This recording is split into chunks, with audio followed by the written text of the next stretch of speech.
প্রশাসন নীরব কেন? জবাব চাই, জবাব চাই। প্রশাসন নীরব কেন?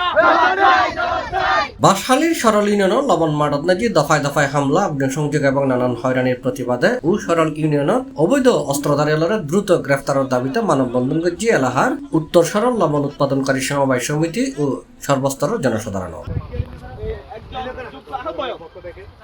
আজ সকাল 11টায় সরল ইউনিয়নের সমুদ্র উপকূলবর্তী লবণ মাডনে যে বিক্ষোভ মিছিল মানববন্ধন অনুষ্ঠিত হয়। এটা উপস্থিত আছিল ভুক্তভোগী শত শত লবণ চাষী।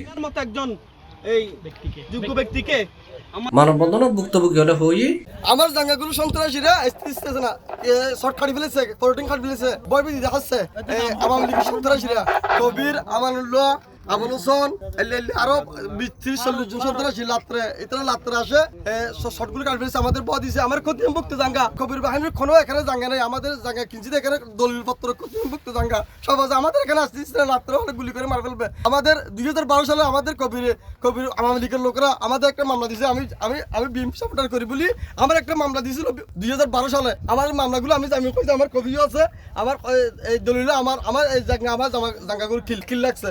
প্রথমে একটা মামলা ছিল আমাদের সদস্য আব্দুল মালেক, ওই মামলার পরে এরা আরো ক্ষিপ্ত হয়ে ওই গুণ আগে আবারও 4 দিন কাটছে। এরপর তখন এর মামলা যখন আমরা থানাকে অবহিত করছি, বাঁশখালী থানা ওসি সাহেব তখন আমার এই মামলাটা নেওয়ার পরে আবার এর পরে রাত্রে আসে 2টা হামার জ্বালিয়ে দিচ্ছে। এখন আমাদের সন্দেহ হলো এরা যদি এইভাবে করতে থাকে আমাদের লক্ষ লক্ষ টাকা ক্ষতি হবে, সাধারণ প্রান্তিক চাষী যারা আছে এদের শ্বাসের ক্ষতি হবে, এরা ভিক্ষুকের মতো পথবদলে নামি যেতে হবে। সেই জন্য আপনাদের মাধ্যমে সরাসরি সরকারের কাছে বিনীত অনুরোধ করব এই ধরনের সর্বপ্রকার এই সন্ত্রাসী কর্মকাণ্ড থেকে আমরা সাধারণ মানুষগুলো এই থেকে মুক্তি চাই। আমরা বন কাটতে বাধা দিই, বন বিভাগ আমাদের স্থানীয় জনগণের সহযোগিতা চাইলে আমরা বন বিভাগের সহযোগিতা এলাকাবাসীর সহযোগিতায় ওদেরকে বাধা দিলে ওরা আমাদের উপর ক্ষিপ্ত হয়ে ওঠে। এই সন্ত্রাসীগণ ক্ষিপ্ত হওয়ার পরে আমাদের এই জায়গাগুলো নিয়ে আমাদের সাথে কারো কোনো বিরোধ নেই। দীর্ঘ বছর ধরে আমরা এখানে শান্তিপূর্ণ বুক দখলে আছি, কিন্তু গত সপ্তাহ ধরে এখানে রাতের অন্ধকারে এসে এই লবণ উৎপাদনে ব্যবহৃত এর সামনে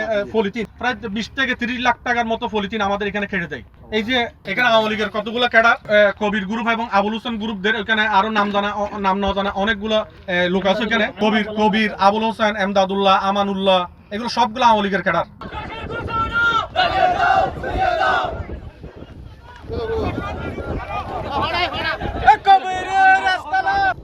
C+ TV চট্টগ্রাম।